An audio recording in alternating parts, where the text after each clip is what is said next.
YouTube का देखो सोचो चैनल कॉमेडी वीडियो बनाता है अपने अलग अंदाज में। ना तो हम किसी की नकल करते हैं, ना ही घिसे पिटे चुटकुलों पर वीडियो बनाते हैं, ना ही हम वीडियो की बैकग्राउंड में नकली हंसी की आवाज़ डालते हैं। वीडियो देखते रहने के लिए चैनल को सब्सक्राइब कीजिए और बेल बटन पर क्लिक कीजिए। वीडियो अच्छी लगे तो उसे लाइक कीजिए और शेयर भी कीजिए।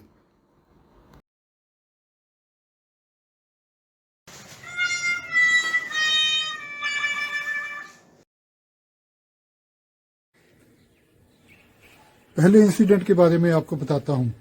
हमने अपना मकान शिफ्ट करना था, सारा सामान वगैरह पैक हो गया, मगर हमारे यहाँ एक यूपी से नई नई काम वाली बाई आई थी।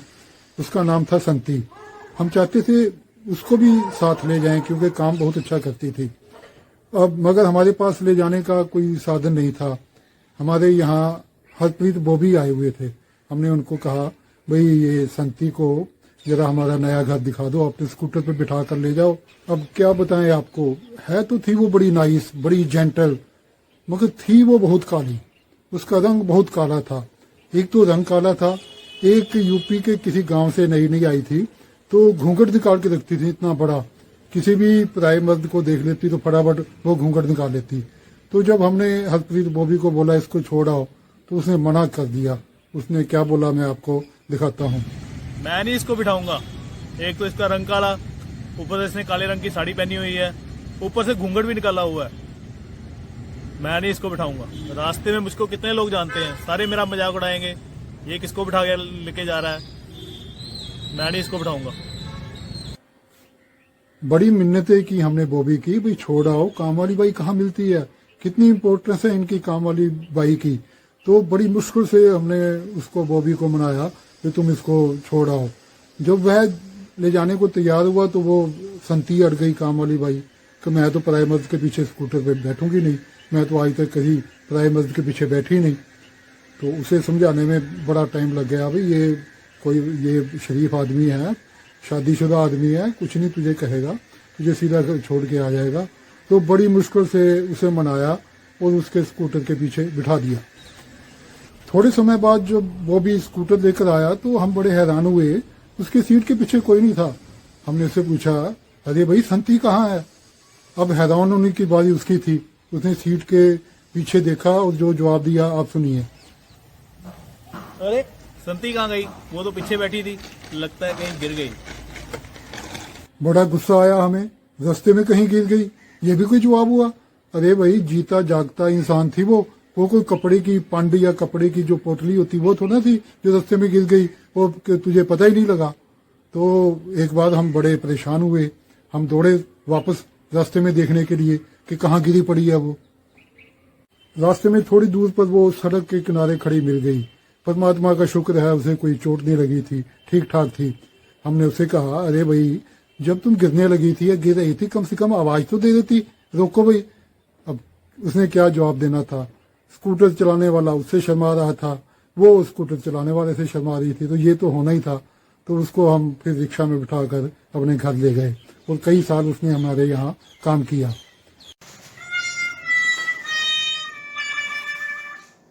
इस एपिसोड में मेरे दोस्त कपिल मल्होत्रा जी के साथ हुए एक इंटरेस्टिंग मगर खतरनाक इंसिडेंट के बारे में बताते हैं।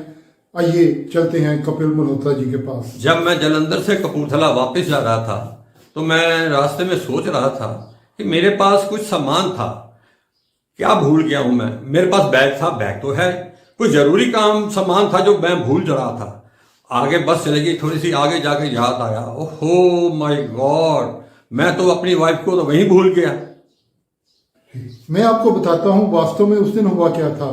कपिल मल्होत्रा जी जालंधर में सर्विस करते थे, मगर उनका रेजिडेंस कपूरथले में था। वो डेली सर्विस करने आते और शाम को जालंधर के कपूरथला चौक से बस पकड़कर कपूरथला चले जाते। ये उनका डेली का रूटीन था। उस दिन ये कह लो कि मल्होत्रा जी का दिन ही खराब था। आपने देखा होगा कई बार बंदे का दिन खराब ही निकलता है। तो वो उस दिन वो कपूरथला से जालंधर आए, छुट्टी का दिन था, पत्नी उनके साथ थी। पत्नी ने परचेजिंग वगैरह करनी थी तो वो बाजार गए, परचेजिंग की, शाम हो गई, वहीं कपूरथला चौक में आ गए बस पकड़ने के लिए कपूरथले की। तो वहाँ पे रश बहुत था, अब कपिल जी थोड़ा आगे खड़े थे और पत्नी उनकी पीछे खड़ी थी, बैग वगैरह 3-4 लिफाफे हाथ में थे, वो लेकर खड़ी थी। तो कपिल जी भूल गए। उन्हें लगा जैसे दफ्तर से छुट्टी करके वो डेली जाते हैं ना, आज भी वही दिन है, वो दफ्तर से छुट्टी करके जा रहे हैं। वो भूल गए कि पत्नी उनके साथ है। बस आई, कपिल जी फटाफट बस में चढ़ गए। रश बहुत था, कंडक्टर ने सीटी मारी, बस चल पड़ी। पत्नी बेचारी शोर मचाती रही, सुनो जी सुनो जी सुनो जी। अब बस की आवाज में कहाँ किसी ने सुनना था, बस चल पड़ी।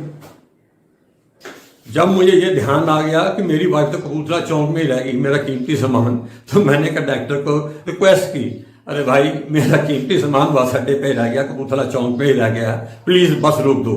तो उसने बोला कि नहीं नहीं, ये बस यहाँ नहीं रुकेगी, अब ये वहीं जाकर रुकेगी। तो मैंने फिर रिक्वेस्ट की, भाई बहुत कीमती सामान है। तो उसने फिर ड्राइवर से बोला, ड्राइवर साहब बाबूजी का बहुत कीमती सामान बस अड्डे पर रह गया कबूतरा चौक में, तो प्लीज बस रोक दो। तो फिर ड्राइवर ने बस रोकी और मैं नीचे उतरा। जब बस वाले ने बस रोकी तो मैं लिफ्ट लेने के लिए दूसरी तरफ चला गया, जहां से कबूतरा से जलंधर के लिए बसें आती थी। मैंने बहुत कन्वेंस को किया, बहुत कन्वेंस को हाथ दिया कि प्लीज मुझे लिफ्ट दे दो, प्लीज मुझे लिफ्ट दे दो। एक भले मानस कार वाले ने कार रोकी और मेरे से पूछा क्या है। मैंने कहा भी मेरे को जलंधर कपूरथला चौक पे पहुंचा दो, आदर्श चौक जिसको हम कहते हैं, कि भाई मेरा बहुत ही कीमती सामान वहां पे रह गया है। तो उस भले मानस ने मेरे को लिफ्ट दे दी और मैं कपूरथला चौक तक पहुंच गया। जब मैं कपूरथला चौक पे पहुंचा तो देखा वहां पे मेरी वाइफ तो है ही नहीं थी। तो मैंने सोचा भाई वो पढ़ी लिखी है तो वो बस लेके निकल गई होगी। तो मैंने भी नेक्स्ट बस जो आई तो मैंने वो पकड़ कर कपूरथला की ओर निकल गया। अब जो लोग शादीशुदा है वो अच्छी तरह जानते हैं, समझते हैं, पति यदि बाहर कोई छोटा मोटा सामान भी भूल आए तो पत्नी कौन कौन से श्लोक सुनाती है और कैसे पति पर तवा लगाती है, ये तो सबको मालूम होगा, मुझे बताने की आवश्यकता तो है नहीं। अब सोचो जरा, यहाँ तो कपिल मल्होत्रा जी अपनी पत्नी को ही भूल आए। जब मैं बस से उतरा और घर की तरफ जा रहा था तो रास्ते में मेरी टांगें कांप रही थी और दिल धड़क रहा था। सोच रहा था कि घर जाऊंगा पता नहीं क्या होगा। और वही हुआ, जब मैं गली में एंटर किया तो दूर से देखा मेरी वाइफ गेट पे ही खड़ी थी।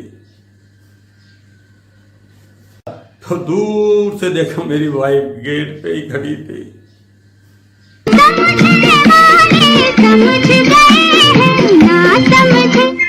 ना समझे वो अनाड़ी है।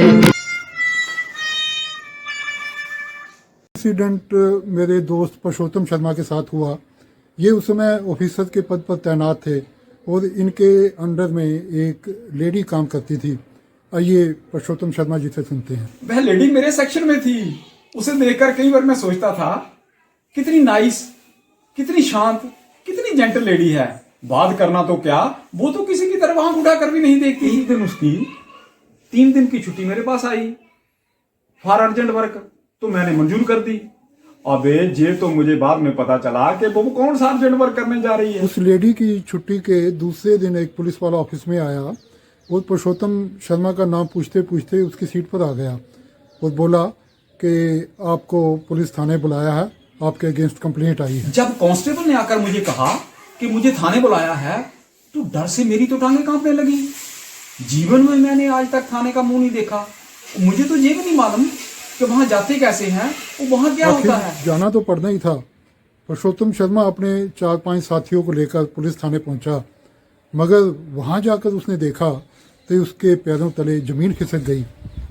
वहां पे थानेदार या जो भी था उसने पुरुषोत्तम शर्मा या उसके साथियों को बैठने को तो क्या कहना था, वो अपने पुलिसिये अंदाज में बोला, अबे ओ शर्मा, इस लेडी ने कंप्लेंट की है, तो इसकी बेटी को छेड़ता है, बहुत सीरियस कंप्लेंट है, मैं एक्शन लेने वाला हूँ, FIR दर्ज होगी तेरे अगेंस्ट। तमाम लोग हैरान परेशान, बेटी को छेड़ना, वह भी पुरुषोत्तम शर्मा। अरे इतना नाइस, इतना जेंटल आदमी, वो तो कभी अपनी वाइफ को ना छेड़े, किसी की बहन बेटी को छेड़ना बहुत दूर की बात है।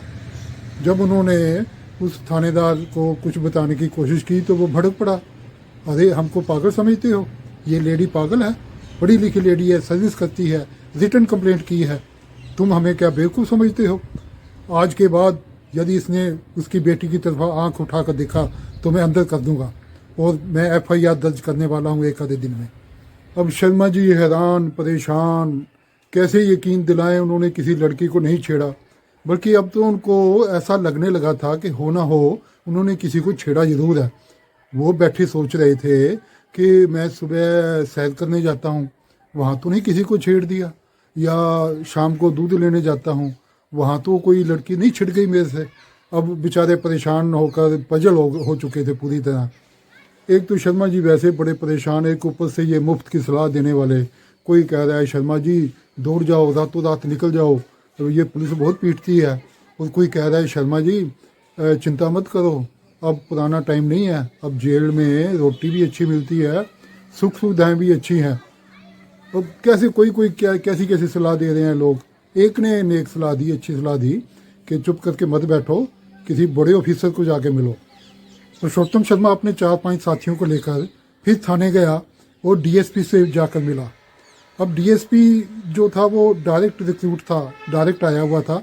ये जो लोग डायरेक्ट आते हैं, डायरेक्ट ऑफिसर आते हैं, इनकी सोच, इनका आईक्यू अलग होता है। उसने देख लिया कि ये लगते नहीं है ऐसे, जो इन पर चार्ज लगा है पुरुषोत्तम शर्मा पे, ये लगता नहीं ऐसा। वो थोड़ा समझ गया। अब उस डीएसपी ने उस लेडी को अपने कैबिन में बुलाया और अलग से बहुत गहराई से पूछताछ की। वह एक बात पर अड़ा रहा, एक बात ही कहता रहा, आंटी जी मुझे उस जगह ले जाओ जहाँ यह आपकी बेटी को छेड़ता है, या मुझे बताओ यह आपकी बेटी को कहाँ पर छेड़ता है। अब उस लेडी ने जो जवाब दिया उसे सुनकर सारी बात स्पष्ट हो गई, सब कुछ साफ हो गया, सबकी टेंशन 1 मिनट में हवा में उड़ गई। उसने जवाब दिया, यह आदमी मेरी बेटी को मेरे सपनों में छेड़ता है। थैंक गॉड कि उसने ये नहीं कहा कि ये मुझे किसी गली में या सड़क पे छेड़ते थे। उसने सच सच कह दिया कि ये मुझे मेरे सपनों में आकर मुझे छेड़ते थे, तो मेरी जान में जान आई। पुलिस ने जब आगे इंक्वायरी की तो पता चला कि उस लेडी को डिप्रेशन है, उसकी बेटी की शादी हो नहीं रही थी। तो यह जो सब उसने कदम उठाया अपने डिप्रेशन में ही उठाया। तो देखा आपने, शर्मा जी ने उनकी बेटी को कभी देखा भी नहीं। उनको तो ये भी मालूम नहीं था कि उनकी कोई बेटी भी है, मगर उस बेटी को छेड़ने के इल्जाम में थाने के चक्कर काटने पड़े। कई बार कैसे अजीब अजीब किस्से हो जाते हैं जीवन में भी।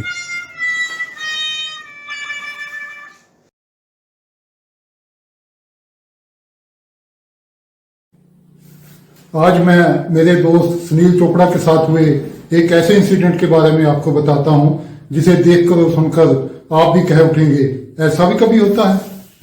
सबसे पहले तो यदि आपने मेरे चैनल को अभी तक सब्सक्राइब नहीं किया तो कीजिए भाई, मैं तो आपके लिए इंटरेस्टिंग वीडियो बनाता ही रहता हूं। अब मैं आपको उस इंसिडेंट के बारे में बताता हूं। सुनील चोपड़ा जी जब शादी के लिए लड़की देख रहे थे तो उन दिनों वो ये इंटरनेट या मोबाइल फोन वगैरह तो होते नहीं थे, रिश्ते होते थे, ये बिचौले होते थे, मीडिएटर होते थे, इनके थ्रू रिश्ते होते थे।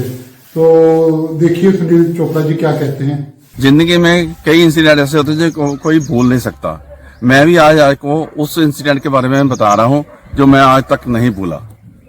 शादी होने वाली थी तो मीडिएटर ने एक रिश्ता भेजा जो मुझे पसंद था, मेरे परिवार को पसंद था, तो उसके लिए आगे बात चली। अब मीडिएटर जिस लड़की का रिश्ता लेकर आया था वो इन चोपड़ा जी को, इनके परिवार वालों को अच्छा लगा और फिर बात आगे बढ़ गई जैसे आमतौर पे होता है। फिर जब बात शुरू हुई तो लड़की वाले हमारे घर आए, उन्होंने हमारा घर के बारे में जानकारी के लिए, परिवार के बारे में जानकारी ली। उन्हें कहा सब पसंद है। फिर मैंने से पूछा कि आप शराब सिगरेट कुछ पीते हैं, तो मैंने कहा मैं शराब सिगरेट को हाथ नहीं लगाता, मैं नहीं करता। अब लड़की के घर वालों ने लड़का भी देख लिया, घर बार भी देख लिया, उन्हें सब कुछ अच्छा लगा तो उन्होंने हाँ कह दी और कहा कि अगली सेरेमनी, एंगेजमेंट वगैरह जो भी है उसको आप, उसके बारे में आपको जल्दी ही बताएंगे। मगर जाने के बाद उनका कोई जवाब नहीं आया, कई दिन बिल्कुल चुपचाप हो गई। तो कुछ दिन बाद मीडिएटर ने हमें बताया कि लड़की ने रिश्ता रिजेक्ट कर दिया। बड़ी हैरानी हुई, बहुत अचंभा हुआ, लड़की ने रिश्ता रिजेक्ट कर दिया। अरे भाई, लड़के की इतनी अच्छी पर्सनैलिटी, मकान अपना, सेंट्रल गवर्नमेंट एम्प्लॉई, लड़की को और क्या चाहिए। दूसरी बात, परिवार वालों को सबको रिश्ता पसंद, तो एकदम से क्या हो गया लड़की को, क्यों रिजेक्ट कर दिया उसने रिश्ता। तो इन्होंने इस बिचौले को, मीडिएटर को बोला भाई कोई बात नहीं, रिश्ता होता है या नहीं होता इसकी तो कोई चिंता वाली बात नहीं है, मगर कम से कम लड़की से इतना पूछ के तो बता दो भाई उसने रिश्ता रिजेक्ट क्यों किया, क्या कमी थी लड़के में, आखिर हमें पता तो लगे किस बात पे रिश्ता रिजेक्ट किया उस लड़की ने। जब हमने मीडिएटर से पूछा भी रिश्ते में क्या कमी थी, क्यों इनकार किया, तो उन्होंने बताया भाई लड़की ने इनकार कर दिया, कह रही थी वे लड़का बिल्कुल शराब नहीं टच करता, मुझे ये नहीं पसंद। क्या कितनी अजीब बात थी, लड़का शराब को टच नहीं करता इसलिए लड़की को रिश्ता मंजूर नहीं है। ऐसा भी कभी होता है? लड़का शराब पीता है, इसके कारण तो अनेक रिश्ते टूटते हैं, ये सबको मालूम है, लेकिन लड़का शराब नहीं पीता, इसके कारण भी रिश्ता टूट सकता है। किसी को विश्वास नहीं हो रहा था, यकीन नहीं आ रहा था। बहुत दिनों बाद जाकर लड़की के व्यू पॉइंट पता चले कि उसने ये रिश्ता क्यों तोड़ा। लड़की ने रिश्ता तोड़ने के पीछे जो आर्गुमेंट दिए वो मैं आपको बताता हूं। लड़की ने कहा मेरा बाप भी शराब पीता है, मेरा भाई भी पीता है, मेरा जीजा भी पीता है, मेरा चाचा भी पीता है, मेरा मामा भी पीता है, मेरे तो सारे रिश्तेदार शराब पीते हैं। तो जब सब लोग किसी फंक्शन पे कहीं भी इकट्ठे होंगे तो मेरे रिश्तेदार तो पीने लगेंगे शराब, वो तो हा हा ही करने लगेंगे और ये लेके बैठ जाएंगे लिम्का की बोतल। अब उन्हें लगेगा ये तो विला बैठा है, फ्री है, तो कोई कहेगा इसे बाजार से जाकर तंदूरी चिकन ले आओ, कोई कहेगा मैं नॉन वेज नहीं खाता, मेरे लिए जाकर पनीर ले आओ, कोई कहेगा किचन से जाकर गिलास ले आओ, मेरा गिलास साफ नहीं है, कोई कुछ कहेगा, कोई कुछ कहेगा। मेरे हस्बैंड को तो बना देंगे वेटर, तो मुझसे बर्दाश्त थोड़ा होगा कि मेरे रिश्तेदारों के सामने मेरा हस्बैंड वेटर बना रहे, उसकी प्रेस्टी डाउन हो। इसलिए मैं नहीं चाहती कि जो लड़का शराब को टच नहीं करता वो मेरा हस्बैंड बने। तो क्या आर्गुमेंट थे भाई? तो मैंने ठीक कहा था ना कि ऐसा इंसिडेंट आपने कभी देखा सुना नहीं होगा। वीडियो अच्छी लगी हो तो इसे लाइक कीजिए, इसे आगे खिसकाइए, मेरा मतलब आगे शेयर कीजिए, बाकी लोग भी मजा ले सकें।